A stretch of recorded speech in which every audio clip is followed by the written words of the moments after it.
ഈ ശബരിമലയുടെ പ്രശ്നവുമായി ബന്ധപ്പെട്ടുകൊണ്ട് ഒരു ഒരു ഒരു ദൈവത്തെ വിറ്റ് പണമുണ്ടാക്കാൻ നടക്കുന്ന, സ്വർണം കക്കാൻ നടക്കുന്ന ചിലർ അതിനെ എതിർക്കുന്നതിന് പോലെ എന്താ ഇപ്പോൾ കോൺഗ്രസ് എടുത്തത്?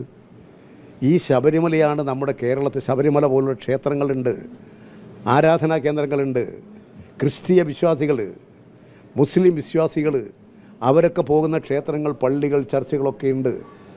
ഇതിലൊക്കെ ലക്ഷക്കണക്കിന് ആളുകൾ വരുന്നുണ്ട്. ആ ആളുകൾ വരുമ്പോൾ നാടാകെ ഒരു ചലനാത്മകത ഉണ്ടാകുന്നുണ്ട്. അതിൻ്റെ ഫലം ഈ ശബരിമല സീസൺ വന്നു കഴിഞ്ഞാൽ നിങ്ങൾ അവിടെ നടക്കുന്ന കച്ചവടം എത്ര വലുതാണ്. പത്തനംതിട്ടയും കോട്ടയവും എറണാകുളവും ഒക്കെ ഇടുക്കിയുമൊക്കെ എത്ര വലിയ കച്ചവട കേന്ദ്രങ്ങളായി മാറുകയാണ്. ആ നാടാകെ സാമ്പത്തികമായ ക്രയവിക്രയത്തിൻ്റെ കേന്ദ്രമാവുകയില്ലേ? അത് നാടിൻ്റെ ഒരു അഭിവൃദ്ധിയല്ലേ, നാടിൻ്റെ ഒരു വികാസമല്ലേ? എന്താ ഇപ്പോൾ കോൺഗ്രസ് എടുത്തത്? KPCCയുടെ അല്ല AICCയുടെ നേതാവല്ലേ വേണുഗോപാൽ, അദ്ദേഹം എന്താ പറഞ്ഞ്?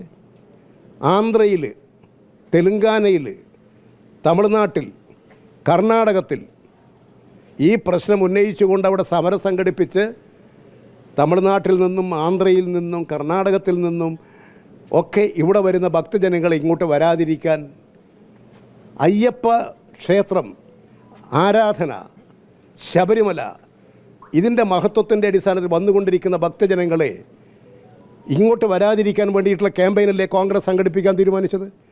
എന്തിനാ ആന്ധ്രയിൽ സമരം? എന്തിനാ തമിഴ്നാട്ടിൽ സമരം?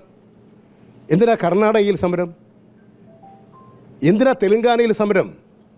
അവിടെ നിന്നൊക്കെയാണ് ഭക്തജനങ്ങൾ വരുന്നത്. അതൊക്കെ നമ്മുടെ കേരളത്തിൻ്റെ ഒരു ഐശ്വര്യം ഉണ്ടാക്കുന്നു. അത് വരാതിരിക്കുക എന്ന് പറയുന്ന കേരള വിരോധികളാണ്. 3.5 കോടി മലയാളികളുടെ താല്പര്യങ്ങൾക്കെതിരാണ് കോൺഗ്രസ്. അതാ കോൺഗ്രസിൻ്റെ AICC നേതൃത്വം പ്രഖ്യാപിച്ചിട്ടുള്ള സമരം നിങ്ങൾ പുനഃപരിശോധിക്കണമെന്നാണ് ഇവിടുത്തെ KPCCയോട് പറയാനുള്ളത്. KPCC അതാണ് ചെയ്യേണ്ടത്.